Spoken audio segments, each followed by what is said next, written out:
আমফানে স্মৃতিউষ্কে ফের আছড়ে পড়তে চলেছে ঘূর্ণিঝড় শক্তি।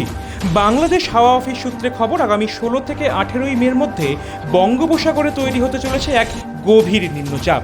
পরে তা ঘূর্ণিঝড়ে রূপান্তরিত হবে।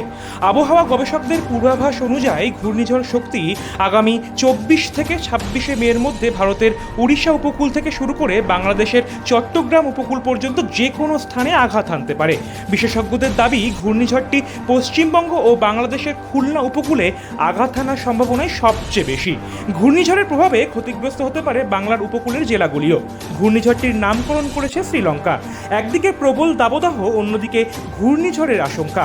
এই দুইয়ের বিপর্যয় একসঙ্গে সামলাতে হতে পারে উপকূলবাসীকে।